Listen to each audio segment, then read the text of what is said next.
Y ahí dijimos, oye, aquí se puede hacer un fast track para mujeres en nuestra región que no pueden pagar o dedicarse 5 años a estudiar, que con un modelo corto, intensivo de aprendizaje, como es un bootcamp, podamos no solo enseñarles tecnología, sino que las empresas las empleen, porque también era una necesidad de las empresas. ¿Por qué decidiste dar el salto de, digamos, a la gestión pública? En esa época ya había salido de laboratorio, estaba en Caudal, habíamos formado a miles de mujeres dueñas de pymes, entonces estaba muy conectada al mundo pyme también, y yo lo había vivido también, crear empresas chicas a partir de cero, y me atrajo mucho la propuesta, que era trabajar en la política pública para las pymes del país, pero también hacerlo en alianza con el sector privado, con las grandes empresas, lo cual me pareció muy atractivo. Y la verdad es que no puedo decir que no a la oportunidad de servir al país, de hacer política pública o intentar hacerla. Y di el salto. Todo cambio comienza con una conversación. Nos encontramos en un momento crítico de la historia de la humanidad. No podemos ya seguir haciendo negocios de la forma en que lo veníamos haciendo. Necesitamos incorporar ahora innovación, emprendimiento, sostenibilidad e impacto. En Conversaciones con Impacto encontrarás conversaciones profundas y asertivas con cada uno de los top líderes que mueven la aguja de estos temas en Latinoamérica y el mundo. Soy Dani Tricarico y junto al equipo de Impact Latam te damos la bienvenida y te agradecemos por ser parte de esta experiencia. Bienvenidos al show.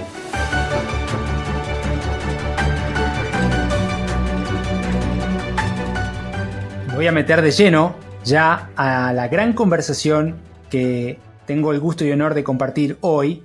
Voy a hablar con Marisol Alarcón Valencia.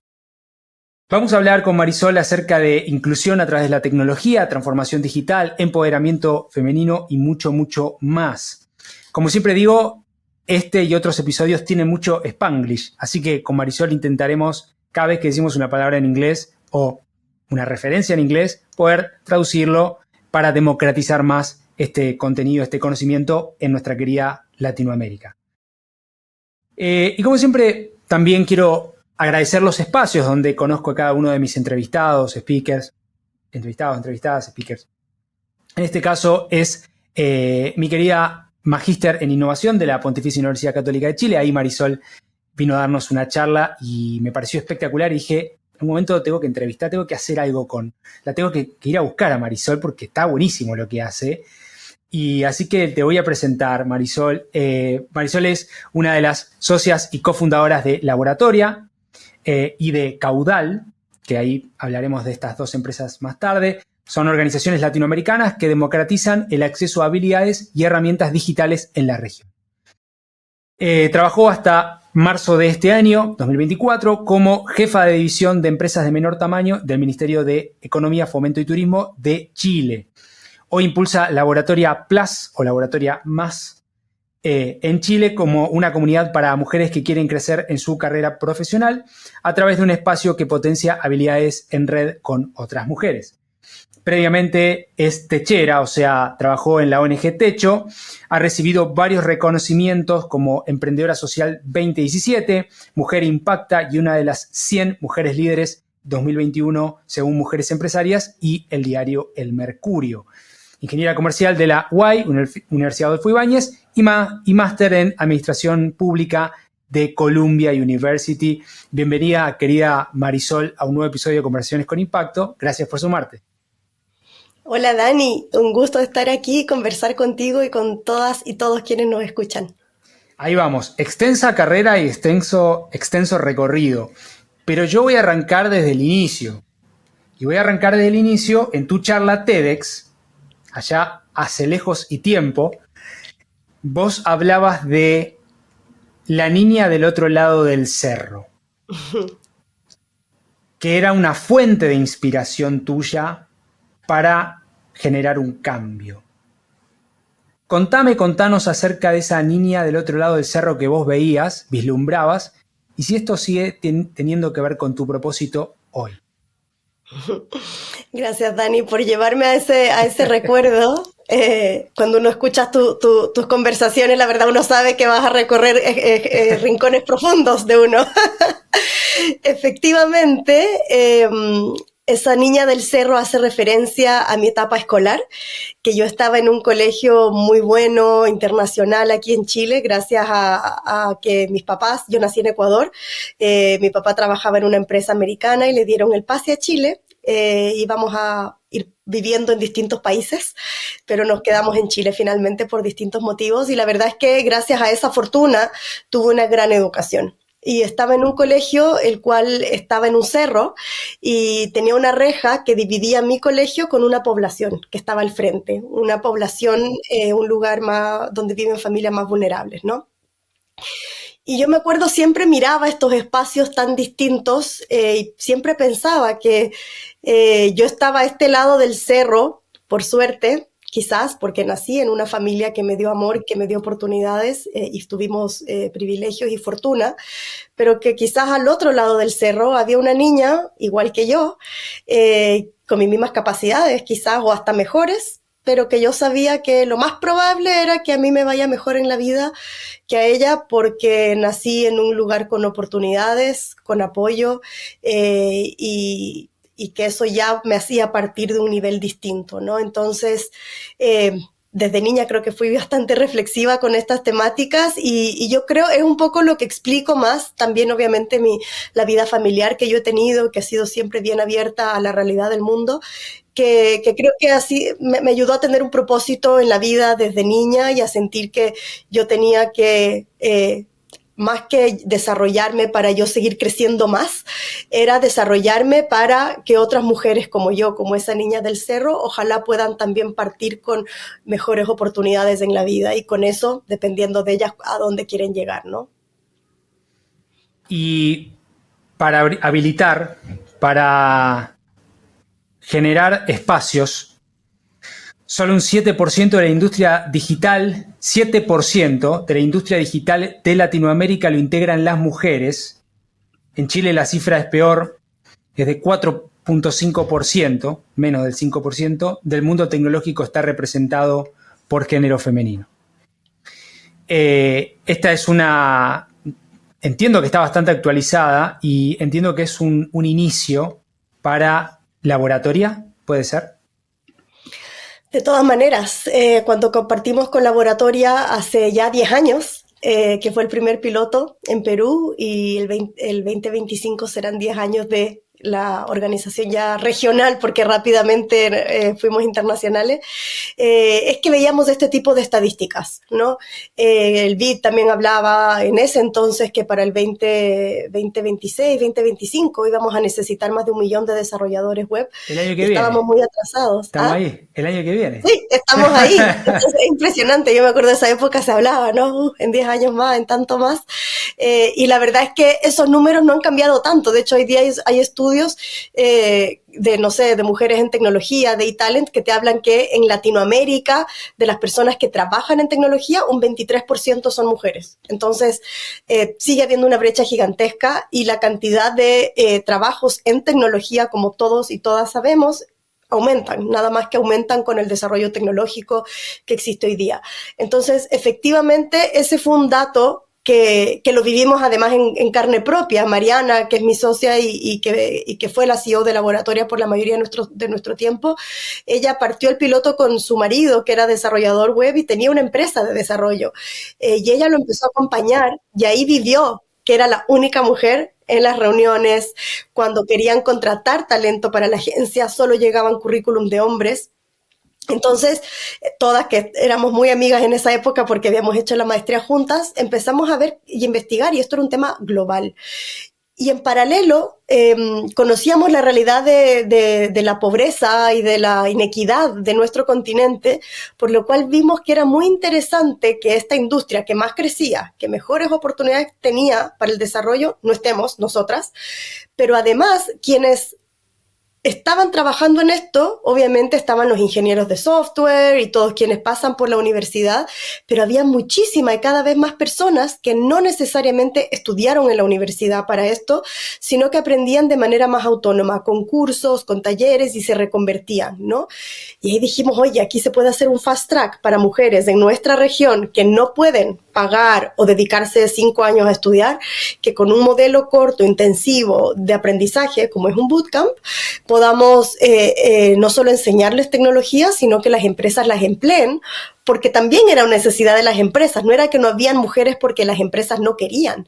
De hecho, cuando yo tenía mis primeras conversaciones en Chile con empresas, contándoles el talento que estaban formando, sintiéndome como una gran impostora también, porque yo no venía del mundo tecnológico, sino del mundo social, veía que no había ninguna barrera desde la intención de contratar, sino que no sabían dónde buscarlas y que no habían simplemente, ¿no? Así que esos datos fueron los que nos inspiraron a decir aquí hay una oportunidad preciosa para hacer más inclusiva la industria tecnológica, pero más importante aún, para darles oportunidades a tantas mujeres que quieren crecer profesionalmente y que puedan acceder a carreras promisorias en un futuro. 10 años después, ¿no? Fast Track, super Fast Track, 5 países, más de 50 bootcamps, más de 2.200 alumnis, más de 100 laboratorios, gente que trabaja en laboratoria, más de 30.000 aplicaciones, más de 83% de empleabilidad espectacular de las egresadas, y otras métricas más, pero no voy a... ¿Qué balance haces de laboratoria? ¿Se está cumpliendo lo que querían con la rapidez que querían? ¿Qué pensás? De hecho, te actualizo un poquito los datos porque ya son, después de la pandemia, que nos convertimos en una organización más regional, internacional. Ajá. Tenemos mujeres de 11 países que son parte del 11. Centroamérica está, Ecuador, Paraguay, hemos crecido a varios. Los 5 países que tú mencionas fueron los que tuvimos oficina y nos establecimos, que fue justo antes de la pandemia: Chile, México, Perú, Ecuador, Colombia y Brasil. Y después de la pandemia, básicamente ya todo se hizo online y con eso llegamos ya a 11 países y casi 4.000 mujeres han pasado por el bootcamp, lo cual ha sido impresionante, y 1.300 empresas contratan nuestro talento, ¿no? Lo cual es súper interesante porque hay todo un ecosistema empresarial que está siendo más diverso y equitativo. Cuando escucho, de hecho, tu pregunta si ha sido tan rápido como esperábamos y cómo está la cosa, la verdad es fuerte porque hemos generado un impacto y no hay duda. 4.000 mujeres están trabajando en tecnología que antes ni pensaban hacerlo, y de hecho más de 100.000 han pasado, casi 100.000, perdón, han pasado por nuestro proceso de selección completo, que es un proceso arduo, lo que te dice que hay muchísimo interés en esta industria, ¿no? Y de nuevo lo que suelen faltar son oportunidades. Pero cuando uno mira la data a nivel global, a nivel Latinoamérica, sigue habiendo una brecha grande de género. En la industria tecnológica, como te digo, en Latinoamérica hoy día se habla de un 23% que está compuesto por mujeres. A nivel global siguen faltando mujeres en la industria también, y no es solo en esta industria, también en la brecha de género está persistente en todo tipo de industrias, y especialmente cuando uno va viendo ese ascenso, ¿no? Las mujeres seguimos entrando a la base de los trabajos, a trabajos operativos, a trabajos en la operación, y eso ha mejorado con los años porque ya tenemos un acceso real al trabajo, pero cuando uno ya va viendo esa pirámide hacia cargos con mayor responsabilidad, gerencia, responsabilidad de liderazgo, CEO, lo que sea, ya hasta directora de empresa, hay una brecha enorme. Que es ese techo de cristal que se habla tanto, ¿no? Que las mujeres vamos avanzando y nos vamos encontrando con este techo un poco invisible, pero que no nos permite acceder a cargos más altos como a los hombres. Entonces, justamente con Laboratoria decimos, hemos hecho un gran aporte, no solo por la cantidad de mujeres que hemos motivado a interesarse en el tema y que ingresen a trabajar, pero en el ecosistema en general. Cuando partimos hace 10 años casi no habían bootcamps en Latinoamérica. De hecho, había que explicarlo muchísimo lo que era. Hoy día hay, lo cual nos hace sentir orgullo porque sentimos que fuimos uno de los precursores en crear este ecosistema tan poderoso. También hay varias iniciativas también que quieren llevar a las mujeres al mundo STEM de ciencia, tecnología, estudia ingeniería, lo cual es muy bueno, pero vemos que no es suficiente. Entonces, ¿qué pasa? Hoy día el laboratorio está en un momento donde, como quisiéramos ver esos 10 años, quisiéramos mover esa aguja más. Como tú dices, sí, han habido cambios, pero no es suficiente. Y ahí es como justamente estamos empezando a diseñar ese laboratorio del futuro, donde no solo sigamos siendo una puerta de entrada para los trabajos del futuro, pero también seamos una puerta en donde mujeres pueden crecer profesionalmente con nosotros también, y ayudemos a que ese techo de cristal se vaya rompiendo con mujeres cada vez más preparadas, con habilidades técnicas, pero también con habilidades de liderazgo, etcétera. Así que esos números se han movido, pero la industria digital crece vertiginosamente y socialmente seguimos teniendo muchos frenos para que las mujeres sigamos avanzando, así que Laboratoria queda para rato y esperamos que con un abanico más grande de propuestas. Entonces, los próximos 10 años de esa visión, de este sueño en acción, vos los evidenciás como una etapa o una instancia más allá de la puerta de entrada, un crecimiento dentro, ¿no? O sea, que es un espacio acogedor, un espacio que te brinda herramientas para poder hacer crecer talento también de mujeres en general, no solo, digamos, que te hagan con la carrera, quizá, de tecnología. Exacto. Justamente estamos pensando, por un lado, cómo somos una mayor puerta de entrada a quienes quieran entrar. Y de hecho, los últimos años estuvimos piloteando Código M, una iniciativa que se piloteó específicamente en algunos países como Brasil, con más fuerza, en donde entregábamos talleres y charlas introductorias, pero para muchas más mujeres, y ahí han pasado 5.000 mujeres, siendo un piloto pequeño, ¿no? Entonces sabemos que podemos ser una mayor puerta de entrada con productos y servicios distintos al bootcamp tradicional, pero también ya estamos trabajando en el Laboratorio Plus, que tú comentabas al principio, que esa va a ser la línea a través de la cual mujeres que ya estén trabajando, y no solo en la industria tecnológica, mujeres que estén en cualquier trabajo y que tengan dudas sobre el desarrollo de su carrera, que sientan que necesitan desarrollar más habilidades. Otras, por ejemplo, que siempre tuvieron un rol técnico y ahora se convirtieron en jefas. Y tú y yo sabemos que cuando de la noche a la mañana pasamos a liderar personas, es un aprendizaje enorme que normalmente nadie te enseña a ser un buen líder, porque no es lo mismo que ser un jefe o jefa.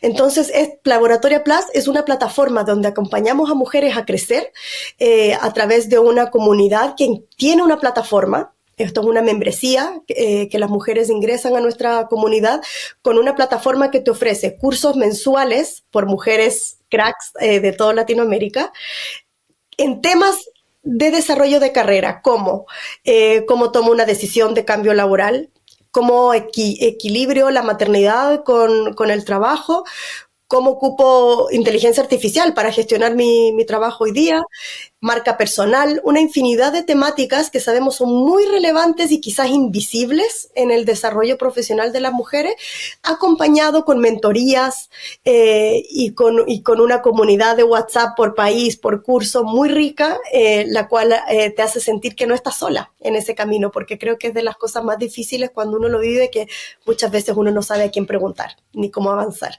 Y Laboratoria Plus ya está lanzada, ya está en el aire. Contame un poquito de eso, ya tenés. Te cuento.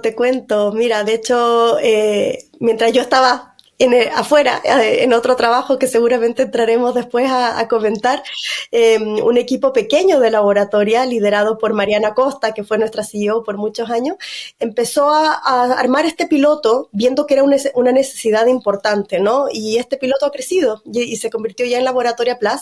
Se lanzó el año pasado la plataforma, a finales de año, la membresía en noviembre, y ya tenemos más de 150 mujeres en la plataforma de distintos países. La mayoría está en Perú porque se focalizó el piloto en Perú, pero ya estamos ingresando en México, Colombia y Chile. De hecho, va a ser mi labor este año impulsarla fuertemente.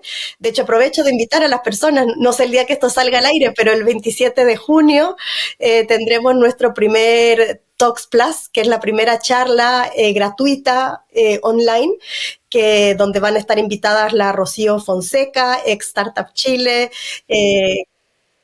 Maravilloso, es una crack del ecosistema del emprendimiento. Y también Daniela Lorca, fundadora de Baby Tuto. Exacto. Y justamente parecido a tu podcast, la idea obviamente es repasar su trayectoria, pero que más que nada nos hablen de cuáles son esas habilidades que creen que las llevaron a donde están hoy día, cuáles fueron esos temores, esos miedos pasando de un rol a otro para posicionarse, porque a veces vemos todo lo bonito, pero es importante en grupos, especialmente de mujeres que tienen muchas de esas dudas laborales, también ver que personas que uno admira y que las inspiran a uno también pasaron por las dudas y miedos que uno tiene cuando está empezando a crecer laboralmente, ¿no?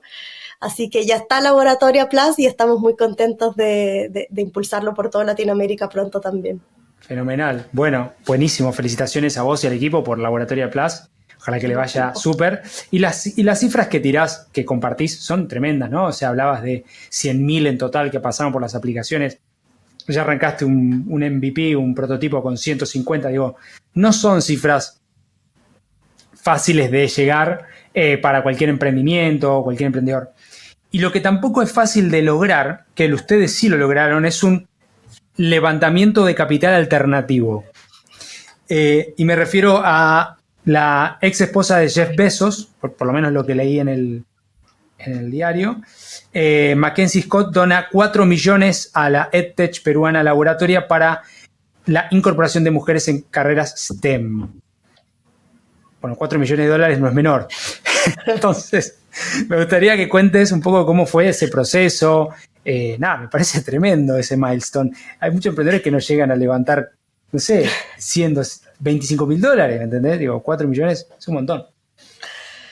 Feliz te cuento, Dani, y de hecho ahí me siento con toda la capacidad de comentar detalles porque yo diseñé y creé el área de fundraising y de partnerships de Laboratoria en el 2018 ya. Y la verdad es que, ¿qué nos pasaba? Este tipo de donaciones, que como tú dices, a veces un emprendedor la escucha y dice, ¿cómo? ¿No? Bueno, ¿cómo lo hicieron? Son casi 10 años de trabajo, ¿no? Para llegar a algo así, no fue de la noche a la mañana, fue un trabajo muy construido y muchas decisiones que se toman en el camino y que creo que también es un mensaje importante para los emprendedores y gente que parte. Todo nuestro camino se basa en decisiones que tomamos en ciertos momentos. A nosotros cuando partimos los primeros años y que íbamos mucho, por ejemplo, a San Francisco, a Silicon Valley, nosotros tenemos un modelo de ONG a nivel legal. Y mucha gente nos decía, oye, conviértase en una startup porque esto da para todo, ¿no? Crezcan y levanten millones de millones. Lo cual no te niego que siempre fue muy atractivo y cada cuanto volvíamos a la pregunta si deberíamos hacerlo. Porque hay mucho capital dando vuelta para eso. Es mucho capital. Pero que nos frenaba un poco, que nuestro impacto es social. Ya estamos trabajando con mujeres que no accedieron a oportunidades de educación ni de trabajo de calidad y lograr que en 6 meses se logre una transformación tan grande para que una mujer que estaba trabajando, no sé, en alguna tienda vendiendo ropa, logre insertarse a trabajar en Falabella como desarrolladora web interna. No es solo que aprenda a hacer código, es que aprenda la mecánica del trabajo, que aprenda a organizar proyectos, que aprenda de agilidad, que se conozca a sí misma. Es un trabajo muy intenso y que ocurre solo en 6 meses, la verdad. Entonces siempre tuvimos precaución de crecer a números muy ambiciosos, de cientos de miles, que eran las propuestas que habían, porque no es tan fácil transformar a las personas. Es complicado. Entonces nuestra decisión fue siempre quedarnos con el modelo que estábamos porque no funcionó. ¿Por qué no funcionó? Justamente porque elegimos este camino de mantener el formato legal como ONG, pero trabajar como una startup. Entonces, que creo que es algo innovador también, porque legalmente nos permitía acceder a financiamiento y a donaciones que de nuevo las necesitábamos porque es un proyecto social y de hecho, por ejemplo, un ejemplo muy concreto que ayuda a entender esto, nosotros no cobramos por el bootcamp porque está pensado para mujeres que no lo pueden financiar en un principio, pero cuando están trabajando en tecnología, ellas pagan retroactivamente. Entonces, eso como modelo de negocio ya tiene un año de desfase. Claro, o sea, básicamente es un poco, nosotros tuvimos aquí a Henry, un modelo similar de Cuando conseguís el trabajo, ahí recién se le paga a la empresa, o en este caso se le devuelve a la ONG el costo del programa por cuotas según el salario. ¿Está bien? ¿Es así? Exactamente, Okay. es muy parecido. Efectivamente, ese es nuestro modelo y que fue desde nuestros inicios hace 10 años. Y sabes que también el modelo para que funcione requiere su tiempo nunca pagan el costo completo, porque la verdad nosotros también tenemos una oficina central, por así decirlo, que es un equipo que está desarrollando productos permanentemente y que si cargamos el costo completo de lo que es este producto tan boutique, ¿no? No es sostenible. Entonces, las donaciones eran muy importantes. Y al estar en el mundo de tecnología, la verdad es que la decisión fue, oye, busquemos a nuestros aliados tecnológicos del mundo a nivel global que les interese la causa de más mujeres en tecnología. Entonces, ahí funcionó muy bien y la verdad es que logramos diseñar un modelo en el cual nosotros tenemos partners alucinantes, como es Google, como es BlackRock, Citi Foundation, USAID, y tenemos donantes globales que nos ayudan a crecer el modelo, a mejorar el impacto en estos momentos de cambios, por ejemplo, que estamos actualizando el modelo para los siguientes 10 años, son aliados de verdad que van creciendo con nosotros todos estos años y nos acompañan en ese momento y hay una relación real de partner, ¿no? De aliado. Entonces creo que eso fue un modelo bien exitoso y que la verdad nosotros creo que no lo hemos comentado mucho y creo que tú diste ahí en un clavo interesante porque fue bien innovador tomar esa decisión, mantenernos en esa decisión. Mantenerse, creo, ¿no? Sobre todo porque sí. Me imagino, y si me permitís, por favor, esas charlas que rodean a uno de movete a la startup y te pongo plata rápidamente, ¿no? Que armar una SPA, una sociedad, por ejemplo, acá en Chile no es tan difícil. Entonces, como que eso es una opción, pero sobre todo creo que es el premio a la perseverancia, ¿no? Porque es muy difícil tener esa visión 10 años. Es complejo, es complejo. Es durísimo y en un momento cuando las startups y las inversiones estaban 2021, explotando en Latinoamérica. Exacto, una locura, demencial. No, claro. No te digo. Y en el camino veíamos como nuevos bootcamps, que uno los puede ver como competidores, ¿no? Claro. Salían al mercado con millones de dólares y no tenían, o uno cuestionándose, oh, hicimos lo correcto, pero hoy día también vemos que lamentablemente muchos de esos bootcamps han caído, han tenido que cerrar. Efectivamente, porque no es fácil lograr la promesa. Y nuestra promesa no es formar, es emplear en tecnología. Y eso es muy distinto, es lograr ese trabajo y que se mantenga. Alguien que dura 3 meses, 6 meses y sale tampoco funciona. Y más del 80% de las estudiantes de laboratorio después de un año las promueven. Entonces, eso te dice que está bien hecho el trabajo y que ha sido, yo creo, la verdad, hoy día viendo no solo el impacto, viendo los productos nuevos que estamos sacando, viendo los aliados, como el que tú mencionaste de McKinsey Scott, la verdad es que creo que ha sido una buena decisión, al menos en estos primeros 10 años creo que ha sido un camino correcto, porque de hecho si no lo hubiéramos podido hacer solos. Y estos aliados no solo es un financiamiento importante el que nos entregan, pero también se involucran con la organización.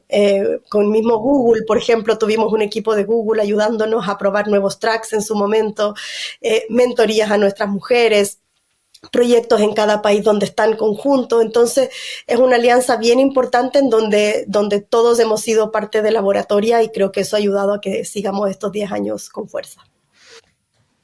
Quiero dar un punto más acá, ¿me permitís? Por supuesto. Porque siempre hay una parte jugosa. Yo he entrevistado a emprendedores que han levantado mucho capital, como por ejemplo Waterplan, y tiene en su board of directors, ¿no? Estrellas, ¿no? Estamos hablando de Richard Branson, estamos hablando de Manu Ginóbili, DiCaprio, ¿no? Como estamos hablando de, estrellas de todo tipo y tamaño, ¿no? Entonces me interesa saber cómo llegaste vos a esa conversa, ¿no? ¿Cómo fue esa anécdota para acercarte a, no sé si a Jeff Bezos directamente, no sé si directamente a la empresa o a la persona, a la ex esposa, no sé bien cómo fue. Contame un poquito de eso porque me interesa saber cómo llegar, sobre todo es importante para la audiencia también. Mira, yo en esa conversa particular no estaba, ya estaba justo en mi proceso de salida a Caudal, que fue nuestro siguiente spin-off, pero estuvo Mariana, nuestra CEO, y la verdad es que nos buscaron. Estas personas, sí, estas personas tienen agencias que trabajan con ellos para buscar proyectos en los cuales invertir. Y así fue que llegaron a Laboratoria. Y yo te digo, ¿no? Todo es un camino recorrido de 10 años. O sea, uno ve qué tenemos nosotros, socios grandes como los que te comento, en los cuales todos los años hacemos nuestros impact reports, nuestros reportes de impacto muy certeros, con mucha data, con quienes tenemos relación muy cercana, conocen al equipo detrás de Laboratoria, cómo trabajamos, saben que cualquier documento que les mandamos no es solo una hoja con números, sino están muy actualizados de nuestro día a día y confían en quienes están detrás. Y eso, la verdad es que parte de la estrategia del equipo de partnerships fue estar presentes en Estados Unidos, en eventos, y ahí vas haciendo un networking importante, en donde te conocen family offices, te conocen fundaciones norteamericanas que están compuestas por familias que también invierten en proyectos sociales, y estos también fueron invirtiendo en nosotros con los años, y así estábamos en el network, por así decirlo, de Estados Unidos. No todos, nos falta mucho, y de hecho estamos trabajando para continuar ese camino, por supuesto, pero uno va conectando gente, ¿no? En el mismo board de Laboratoria, por ejemplo, estuvo en un tiempo la VP de Latinoamérica de Google. Hemos tenido también a gente muy relevante también en nuestro directorio de Estados Unidos. Entonces, hay un trabajo formal de construcción de marca, de construcción de posicionamiento, de aliados, de gente que nos quiere y conoce lo que hacemos, que al final hace que estemos en alguna conversación con aquí, que uno a veces ni sabe dónde están hablando de uno, y así fue que nos buscaron y llegamos a nosotros, y llegaron a nosotros. Tanto sea Mackenzie Scott, Google o cualquier otra donante aliado, ¿cuál fue el mejor consejo que recordás que te hayan dado? Mira, qué pregunta interesante. Puede ser más de uno. Sí. Yo la verdad te diría que estos consejos de volver al usuario, siempre. Porque es fácil, como te digo, en distintos momentos tratar nuevas cosas, impulsar nuevos proyectos, y si uno vuelve a su usuario permanentemente, te diría que muchas veces ahí están las respuestas, ¿no? Y creo que, de hecho, el empezar a pensar en todas esas mujeres que nos estábamos impactando, que pasaron por nuestro proceso de selección, que eran miles de miles, te digo que surgió a través de conversaciones con Google. Directamente, ¿no? Porque teníamos las ganas de abarcar más y ya teníamos conciencia, sabíamos que había un grupo de mujeres que tenían que llevarse primero algo de nuestro proceso de selección, y de hecho empezamos a cambiarlo para que, aunque no queden, ya se lleven algo. Y así es, se llevan ya algo, y muchas después siguen en este camino. Pero ahí en esas conversaciones con Google, me acuerdo, era, oye, el modelo tradicional está, aquí hay una oportunidad muy interesante, ¿cómo podemos mover un poco más la aguja? Y te desafían. La verdad es que a veces uno está cómodo en donde está, y estas conversaciones te estimulan, te desafían a llegar más lejos. Así que esa es una que recuerdo porque la viví también muy, muy en primera persona. Sí me parece interesante moverme. Y después de Laboratoria vino Caudal, esta spin-off que armaron con foco de capacitación B2B en transformación digital en empresas, ¿no? Contanos un poquito más acerca de Caudal, su impacto, y cómo ha sido este trayecto desde su fundación. Sí, fue bien bonito el proceso, y aquí siempre me encanta rescatar que también que los 6 socios y los 6 cofundadores ha sido un proceso siempre de mantener la amistad, porque somos muy amigos, asegurar que nuestra amistad no se quiebra, que es un desafío para eso es uno de los temas que quería tocar. 6, ¿no? Como 6. Después podemos conversar, de hecho, porque de hecho también tomamos decisiones para poder vivir con esos 6, ¿no? Que no es fácil. Y la decisión de caudal se toma en el 2000, y estábamos en pandemia, así que 2019, 2020. Básicamente, ¿qué pasó? Nosotros en Laboratoria teníamos el bootcamp, las mujeres se empleaban en tecnología y muchas de esas empresas que contrataban a las estudiantes de Laboratoria eran empresas del mundo tradicional, no tecnológico, como retail, banca, compañías de seguro, que entraban al área de innovación o de tecnología. Y ahí la verdad es que las veían trabajar y nos decían, oye, esa cultura, esa manera de trabajar, la agilidad, el adoptar proyectos nuevos con esa agilidad y rapidez, necesitamos esa cultura para el resto de la empresa, porque sabemos que nos tenemos que transformar para la era digital. Y así, años atrás, habíamos ya empezado a hacer consultorías en transformación digital con Laboratoria mismo. Teníamos un subequipo que se dedicaba a hacer corporate training, que le ¿Cuántas llamábamos, cosas ¿no? que armaron ahí? Pues es una mega, tenés esto, tenés caudal, pero tremendo. Es que, ¿sabes qué? Yo digo cuando hay equipos buenos detrás de los proyectos, porque claro, nosotros somos la cara muchas veces, pero es un equipo maravilloso, tan talentoso y comprometido que hace que esto sea posible. Y era de las cosas, por ejemplo, que no sabíamos si hacerlo o no hacerlo, porque también podías verlo como que te desvía del foco, pero se decidió que un grupo pequeño de personas se dediquen a eso y que también se empiece a autofinanciar, ¿no? Con estas asesorías que obviamente eran cobradas. Y nos interesaba más aún porque veíamos que era importante para desarrollar el ambiente laboral para que estas mujeres sigan creciendo. De hecho, ahora que lo escucho, veo que se relaciona totalmente con por qué estamos haciendo Laboratoria Plus. En ese momento era el mismo motivo. Si la cultura empresarial no avanza, tampoco van a avanzar ellas profesionalmente y se van a quedar estancadas. Así que cuento corto, teníamos este corporate training en lo que hacíamos asesorías, de hecho, en países donde ni siquiera estaba Laboratoria. De hecho, por ejemplo, el BID nos contrató en Washington y así muchas empresas y organizaciones en toda Latinoamérica. Y esto creció bastante. Entonces, en su momento, en el 2020, en plena pandemia, como si las cosas no eran lo suficientemente intensas, decidimos hacer la separación para que esto tenga su nuevo espacio. ¿Por qué?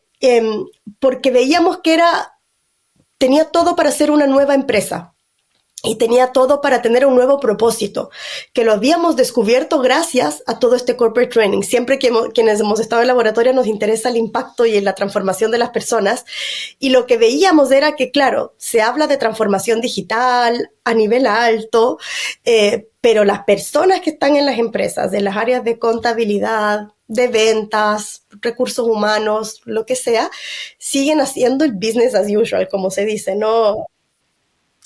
Copiando y pegando, muchas planillas de Excel. Y ahí decidimos, ¿sabes qué? Aquí hay muchas personas que tienen el temor de que se van a quedar fuera del mundo del trabajo del futuro. Tienen mucho temor y que con un poquito de herramientas tú ya les alivianas esa sensación de que voy a quedar fuera, y por otro lado los ayudas a hacer mejor su trabajo. Entonces, cuento corto, Caudal, ¿qué hace? Caudal sí es una startup formal, la cual levantó inversión. De hecho, yo estuve en esa primera parte. ¿Qué hace? Convierte a personas que trabajan en su día a día, que no es tecnológico, en automatizadores de procesos. Entonces, ¿qué hacemos? Llevamos herramientas sencillas, ya sea del mismo suite de Google o de Microsoft, según lo que la persona ocupe en su empresa, para que automatice procesos. Y esto lo hacemos en un B2B, esto se vende a las empresas. Entonces, básicamente lo que la empresa hace primero es súper interesante porque hay una calculadora con K, porque Caudal es con K, en donde donde la empresa puede calcular cuántas horas está ocupando en trabajo manual, en tareas repetitivas, y que podría automatizar gracias a Caudal. Y ese es como el gancho, porque es una visualización muy interesante para la empresa, decir, oye, tus colaboradores están perdiendo 600 horas al mes en trabajo que de verdad se puede automatizar hoy día perfectamente. Y con eso la persona entra a Caudal y toma nuestros servicios. La empresa empieza con unos 5 o 10 colaboradores que hacen un curso de unos 2 meses con nuestra plataforma, en donde van automatizando sus tareas. Entonces es muy personalizado. Yo no te enseño a usar Power BI, porque ahí ya tenemos la barrera. Quienes no somos tecnológicos me hablan de tecnologías y a nivel de aprendizaje nuestro cerebro automáticamente pone una barrera y lo sabemos muy bien con tantos años en laboratorio. Y aquí lo que hacemos es que la persona dice, mi dolor es que yo tengo que mandar mi reporte de ventas todos los viernes, y para hacerlo tengo que juntar información de 10 planillas de Excel distintas y lo hago de manera manual, copy-paste, muchas veces. Entonces aquí, mira, tienes estas alternativas y la persona en un mes termina aprendiendo a automatizar su trabajo, ya sea con este tipo de herramientas o creando chatbots, si es un tema, por ejemplo, más comercial u otro. Así que ha sido un proceso muy bonito de llevar tecnologías no-code, como se llaman hoy día, que ya son tecnologías que no necesitas programar, al día a día de personas tradicionales en su trabajo.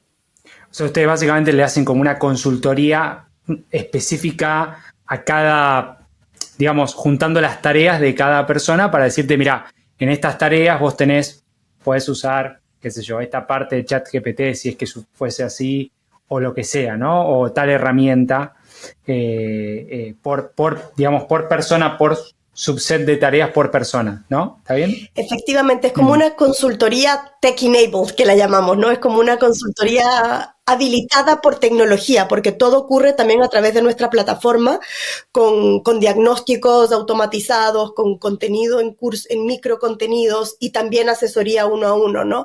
Entonces, eso te iba a preguntar, porque me sí. parece bastante difícil escalar eso, porque es como muy, si bien hay como generalidades, cada empresa, cada persona es diferente, ¿no? En sus tareas.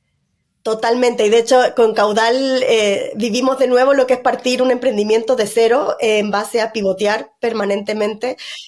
Partimos sabiendo que no queríamos ser una consultora tradicional porque teníamos la experiencia en tecnología para hacer algo escalable. Después fuimos el péndulo, ¿no? Seamos un SaaS 100%. Un SaaS, claro, exacto. Pero el aprendizaje requiere algún tipo de acompañamiento.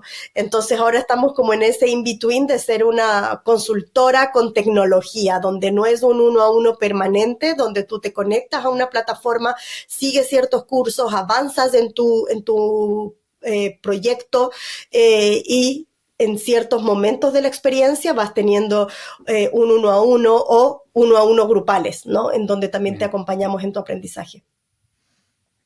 Voy a tocar dos puntos grandes más, que me la dejaste picando, ¿no?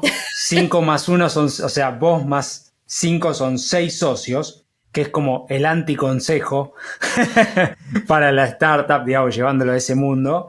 Me gustaría saber cómo lograron subsistir 10 años de la mano, entiendo, y cómo básicamente, cómo respetan, cómo cuidan los roles de cada uno, porque en 10 años pasan muchas cosas, familia, ideas nuevas, propuestas nuevas.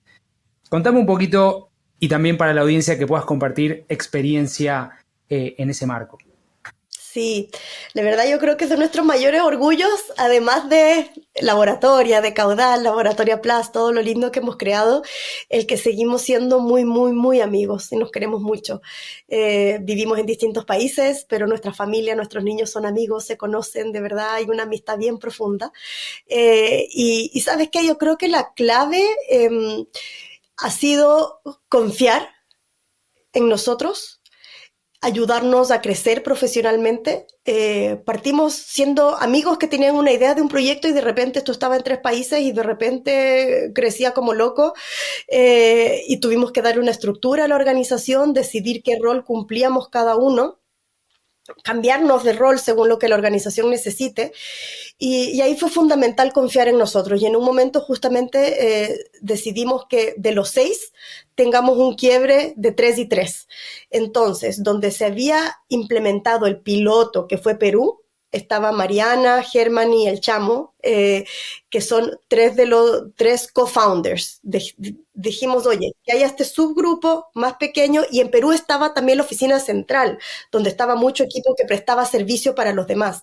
Entonces dijimos, oye, para hacer esto más ágil, que ellos sean los tres co-founders y nosotros socios co-founders, ¿no? Las otras tres, que era yo en Chile, mi socia en México y la persona que entró para Perú, después de que Mariana pasó a ser CEO regional, ¿no? Que es Ana María. Entonces, éramos los 6, pero sí había esa división donde los 3 tomaban decisiones mucho más estratégicas, conversadas, pero ellos cortaban el queque, como se dice aquí, ¿no? Y nosotros también desde el profundo entendimiento de que no podíamos ser 6, y que estaba perfecto esta figura, y que cada uno además tenía roles muy específicos en la organización, y que eso era nuestro mayor rol, y que teníamos espacio donde conveníamos y hablábamos del todo, pero sí aceptando que nuestro rol era el que nos debíamos 100%, y ese era nuestro espacio, por así decirlo, y que mantendríamos nuestros espacios bisemanales y mensuales para agrupar y conversar, obviamente, temas estratégicos de los que tenemos dudas, pero venía ya premasticado por estos 3 que te digo como co-founders. Y creo que ahí, te soy súper honesta, creo que una actitud de humildad y de compromiso con la causa, más que el título, más que el cargo, ha sido fundamental, porque claro, el ego, los títulos, todo pesa, y la verdad es que siento que los 6 estamos enamorados de la causa que llevamos, y donde nos necesite Laboratoria vamos a estar, y funcionó excelentemente bien, y creo que gracias a eso también, por ejemplo, yo pude impulsar con tanta fuerza el tema de fundraising y de partnerships, porque era mi tema 24/7, era mi área al 100%. Yo estaba en Chile, entonces traía también mucho de lo que yo veía de la organización en Chile, y teníamos conversas estratégicas en torno al equipo, por ejemplo, y estrategias que íbamos a impulsar en un futuro, pero mi cancha, por así decirlo, la primordial era esa. Lo mismo con quien es hoy nuestra CEO, pasó a ser Gabriela Rocha, nuestra CEO, que ella es la yo en México, ella estaba en México, y ella pasó en su momento a hacerse cargo de la operación de los distintos países cuando empezamos a crecer, y que tú sabes que es una orgánica bien loca cuando uno empieza a crecer a muchos países, y ella asumió ese rol, y gracias a ese rol hoy día se convirtió en la CEO, porque estuvo a cargo de la operación. Entonces creo que esa actitud de ponernos a disposición de lo que la organización necesite de nosotros, a tener claro que cuando no estamos de acuerdo hay personas que son las que van a tomar las decisiones, que vamos a apoyar y respetar y confiar. Creo que esa palabra de confiar es fundamental, porque a veces uno se quiere meter en todo, y obviamente cuando es un proyecto que partiste de cero, quieres estar en todo.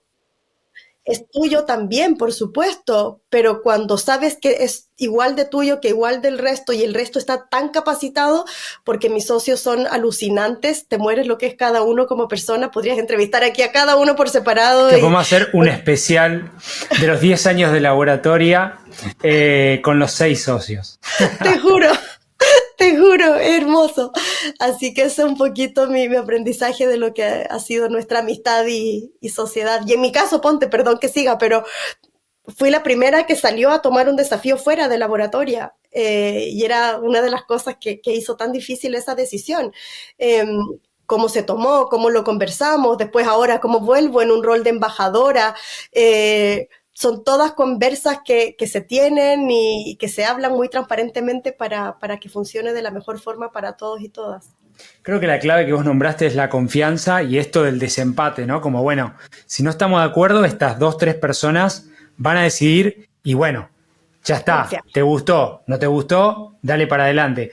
Creo que eso es bien importante en la gobernanza, porque muchas veces pasa, no solamente a nivel fundadores, sino con una junta también, o cuando hay inversores, que hay un board of directors. Y eso como que al final del día es, bueno, sí hay un CEO, pero el CEO tiene que tomar todas las decisiones que tienen que ver con la junta, y probablemente no, pero es el CEO. Entonces, ¿entendés? Como que hay mucho de esto. Me parece que está bueno esto de la confianza, y como al final del día alguien va a decidir lo mejor, aunque sea algo que a mí no me gusta, ¿no? O que no me gusta del todo. Parece que tomando lo que vos decís, como traduciéndolo. Y bueno, y quiero pasar a hacer una pincelada, como uno de los cuadros que tenés ahí detrás tuyo. Vos trabajaste en el ámbito gubernamental, hiciste tu magíster en Public Administration, ¿no? De Administración Pública, que trabajaste en el gobierno regional, etcétera. Pero últimamente fuiste jefa de división de empresas de menor tamaño en el Ministerio de Economía, ¿no? En Chile. Entonces, quería saber de Laboratoria, ¿no? ¿Por qué decidiste dar el salto, a la gestión pública? ¿Cómo fue tu balance ahí de esa experiencia para aquellos emprendedores que también, o también la audiencia en general, que dice, che, a mí me interesaría, pero no me animo? Entonces, bueno, está bueno eso. Feliz te cuento, Dani, porque de hecho hay varias personas que tal vez no me conocen en tanta profundidad y que siempre me decían, nunca entendí por qué hiciste ese cambio tan feroz, ¿no? De irte al sector público, al Estado. Y la verdad es que, como tú dices, a mí siempre me apasionó la política pública. Yo estudié administración pública en mi maestría pensando que mi desarrollo profesional sería en el Estado y en la administración pública. Era el camino que yo veía en ese momento, y la verdad es que al volver de la maestría en el 2013 fue así. Empecé a trabajar en el Ministerio de Relaciones Exteriores, en su agencia de cooperación internacional primero, después me fui al gobierno regional metropolitano, acá en Santiago, y estando ahí fue que empezó la idea de Laboratoria con mis amigos y las conversaciones, y ahí fue que decidí básicamente dar el salto y dedicarme 100% a hacer que surja Laboratoria. Pero claramente mi interés por la política pública siempre ha estado. Leo mucho sobre política pública, tengo muchos amigos que están en este medio, por lo cual siempre he estado cerca. De hecho, cuando tuve la conversación con mis socios y que yo lloraba, o sea, no podía ni hablar, diciéndoles que iba a aceptar esta propuesta de trabajo, me decían que no había duda que entre los 6, la que tendría que trabajar en esto algún momento de la vida era yo, porque no había duda, y que Laboratoria en Chile, por ejemplo, siempre estuvo conectada con el sector de la política pública. La presidenta Michelle Bachelet fue a nuestra sala de clases varias veces, fue a nuestra graduación, el presidente Piñera también nos fue a visitar. Nos ganamos fondos públicos para gestionar el programa aquí en Chile. Entonces, mi ADN estaba ahí. Tenía que hacerlo en algún momento. Y yo te soy honesta, yo tenía mucha esperanza de este gobierno, quería que le vaya muy bien. Y sin esperarlo, de la nada, me llamó a hacerme la invitación el ministro de Economía, Nicolás Grau. No nos conocíamos. De hecho, había coincidido con él en una reunión alguna vez, pero una más de un grupo, y ahí me invitó a su oficina, conversamos y quería hacerme la propuesta de que dirija la división de empresas de menor tamaño, que son las pymes en Chile, ¿no? Lo cual, la verdad, no te puedo decir, me atrajo muchísimo. Yo justamente en esa época ya había salido de Laboratoria, estaba en Caudal, y con Caudal habíamos formado a miles de mujeres dueñas de pymes con una alianza con el Ministerio de la Mujer en Chile. Entonces estaba muy conectada al mundo pyme también, y yo lo había vivido también, crear empresas chicas a partir de cero. Y me atrajo mucho la propuesta, que era trabajar en la política pública para las pymes del país, pero también hacerlo en alianza con el sector privado, con las grandes empresas, lo cual me pareció muy atractivo. Y la verdad es que no puedo decir que no a la oportunidad de servir al país, de hacer política pública o intentar hacerla. Y di el salto. Dije, son de las cosas que uno se arrepiente en la vida, después vas a tener siempre la duda que hubiera sido si lo hubiera hecho. Por supuesto, mira, si hubieses terminado candidata. No, mentira. Pero, no me desees el mal, por favor. Próximas, ¿no? Elecciones. Claro. Providencia está buscando alcaldía todavía. ¿Qué te iba a decir? Está bueno. Y eso trabaja, o sea, es del Ministerio de Economía, no está sí. En la Corfo, ¿verdad? En la Corporación de Fomento. Digo, ¿cómo conversa eso con la Corfo? O sea, sí. Hay una gobernanza interesante que yo también la conocí estando allá adentro, ¿no? Tú tienes al Ministerio de Economía y tú tienes la subsecretaría de empresa de menor tamaño.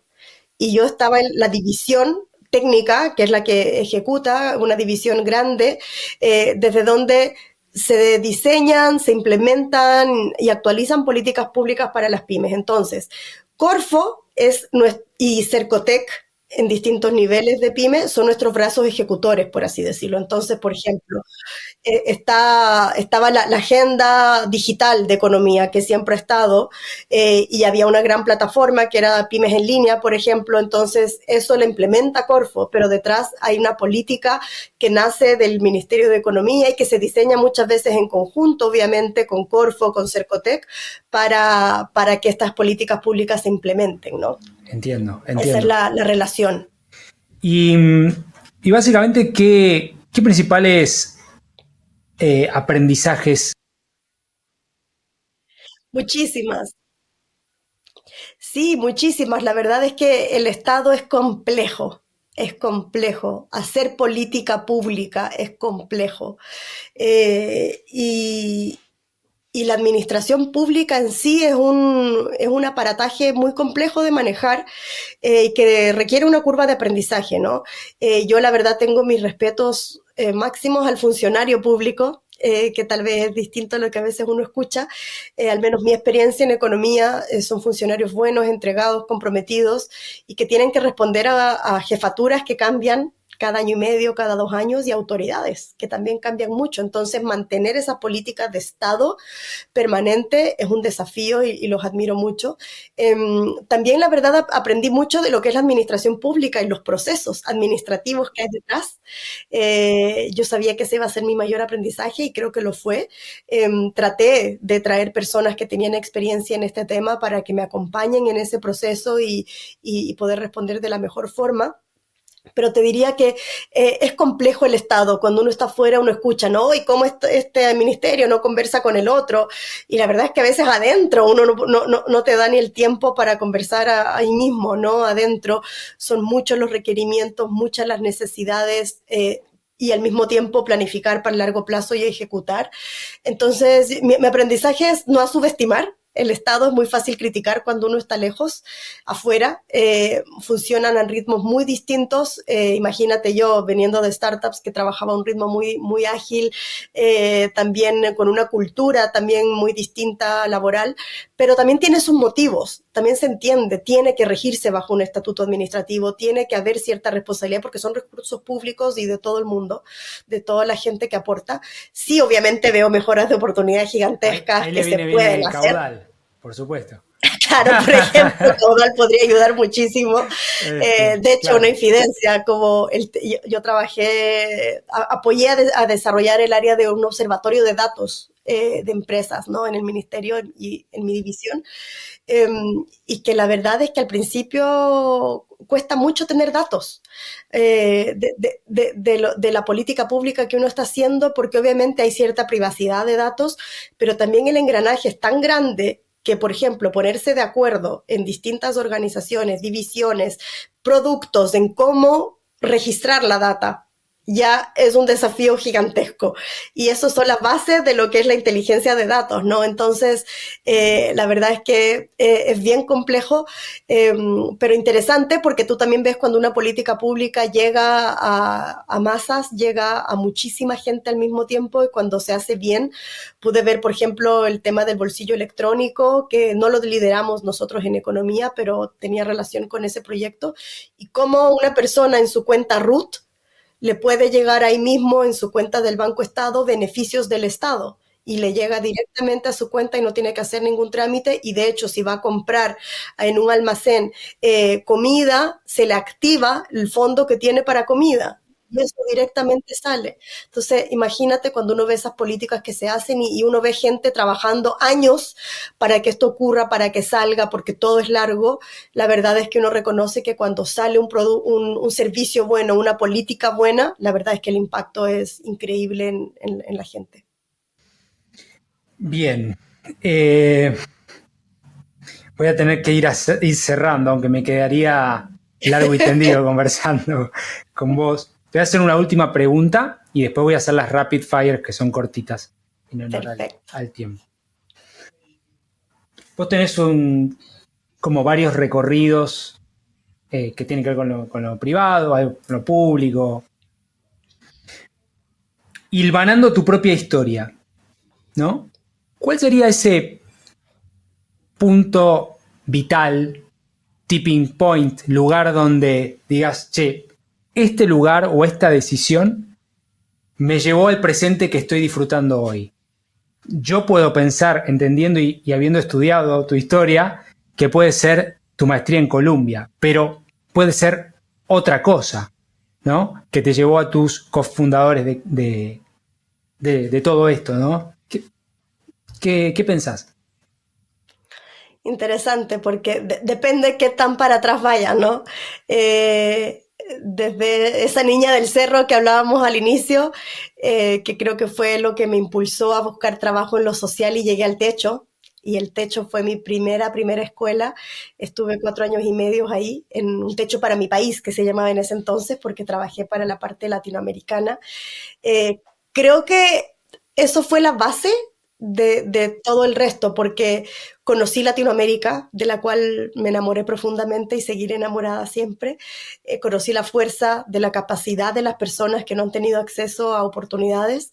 Conocí a la mujer fuerte, porque tú ibas por campamento, por favela, por cualquiera de estos lugares en Latinoamérica, y la que era madre de hogar solía ser la mujer. La jefa de hogar era la mujer, la que estaba detrás de los comités de vivienda era mujer, de la olla común cuando había alguna emergencia era la mujer, y al mismo tiempo veía a sus hijos y sus colegios y todo, ¿no? Entonces, de ahí me empecé a enamorar también de la mujer y de la falta de oportunidades que tenemos. Así que yo diría que, y de hecho ahí empecé a trabajar con el tema de fundraising y temas internacionales, que también lo pude profundizar más en laboratorio. Entonces mi primera base, yo te diría definitivamente el Techo, una más. Y después, sin duda, la maestría en Columbia, porque me conectó con mis amigos y mis socios, y fue un game changer profundo en mi vida. Y Todos que lo hicieron esa mantengo. maestría, la misma. Todos nos conocimos allá. Ah, Tres, ok. Mariana, Gabriela, que es la actual CEO que te comentaba, y yo hicimos Sí, el mismo programa. mismo programa. Germán, marido de Mariana, Ah, mira. Chamo, hizo la maestría, pero otra, distinta a la nuestra, también en administración pública, pero otro programa. Y Ana María, su esposa. Así que son 2 parejas y Mirá, 2 amigas. qué bárbaro. Qué linda Que siempre historia. digo, me sorprende que no nos hayamos convertido en pareja las dos también después de todo Exactamente, este por tiempo. supuesto, después de tanto. Sí, qué bueno. Así que, y obviamente siempre lo digo, Techo, que es esa aceleradora de personas de Latinoamérica, pues hemos tenido acá, como te comentaba antes, a tanta gente que no me la acuerdo toda, pero Bruno, de Felipe, a los La hermanos Sole. Achondo, a la Sole Núñez, pero gente que, Juan Pablo Schaffer de Anglo, gente que vos decís, está haciendo cosas potentes, digo, vienen de ahí, qué bárbaro Techo. Bueno, rapid fire questions, las últimas para cerrar. Querida Marisol, si tuvieses que regalarme un libro, serie o película acerca de este tema u otros, ¿cuál sería y por qué? Mira, yo creo que te regalaría un libro, y va a ser distinto quizás a lo que esperarías, pero es La ridícula idea de no volver a verte, de Rosa Montero, que es un libro que leí hace poco, y la verdad es que creo que todo el mundo lo debería leer. Es una novela, pero yo lo veo también, y lo he leído por ahí, que hay bastante gente que dice que podría ser un ensayo, eh, porque es la historia de eh, Marie Curie, y que tú te expones a su historia de vida, su historia de amor, a través de sus diarios de vida, que la escritora del libro lo va retomando y lo va mezclando con su historia personal también, lo cual lo hace muy interesante. Pero de nuevo, con los temas que hemos hablado que me interesan profundamente, te habla de la mujer, te habla de la mujer en ciencias, te habla de la mujer en una época donde tenía que esconder que el trabajo era hecho por ella, y que más bien su marido, Pierre, era el que se llevaba los créditos. Ella tuvo una suerte de que su marido sí la quiso visibilizar, y que gracias al apoyo de él y a su persistencia terminó siendo la primera mujer en llevarse un Nobel, por lo cual es una mujer histórica, y que cuando uno lee su experiencia tan dura, social, al ser mujer también, trabajando en ciencias, la verdad es que era la minoría de la minoría de la minoría, y aún así llegó a ser el premio Nobel por su pasión a la ciencia, y por su inteligencia y por su brillantez. Entonces la verdad es que es un libro que nos permite ver que esas brechas de género lamentablemente siguen presentes. Uno creería que no, pero seguimos ahí, y nos motiva a seguir luchando para que nunca existan más científicas que no puedan ser visibilizadas por su trabajo, y que ojalá las niñas, mis hijas, no se imaginen un mundo en donde las mujeres que creaban ciencia tenían que darle el crédito a un hombre para que ese descubrimiento sea reconocido, ¿no? Así que te lo recomiendo. Si no lo has leído, además es un libro muy entretenido, se lee velozmente. Muchas gracias. Lo vamos a dejar también en los links de este episodio para toda la audiencia que quiera hacer un doble clic ahí. Y voy a ir con la última pregunta que tiene que ver con un cartel también que vos me dijiste. No quiero hacerle spoiler, pero si tuviese la posibilidad de poner un giant billboard, un cartel enorme donde lo vean millones y millones y millones de personas en la puerta de Santiago, o la ciudad que más ames en el mundo, ¿cuál sería y qué frase tendría y por qué? Este cartel gigante diría: hazlo, y si te da miedo, hazlo con miedo. La verdad es que esa frase la teníamos en nuestra oficina de laboratorio acá en Chile, pintada muy grande en la pared, y que creo que es una frase que no solo motivaba a las estudiantes de laboratorio, nos motivaba a todas las personas del equipo, y que yo a través de los años me la sigo recordando, porque como decía anteriormente, ¿no? A veces somos la cara de emprendimientos y se piensa que tenemos todo resuelto, pero no es así. Yo también tengo muchos temores, la vida cambia, uno tiene nuevos desafíos, y la verdad es que hay que recordárselo permanentemente, el que todos podemos hacerlo, y si nos da miedo, está válido, está bien tener miedo. Es válido que te dé. Hagámoslo igual. Querida Marisol, ha sido realmente un gusto conversar con vos. Tenés una gran calidez, una gran energía que se transmite aún en medios digitales.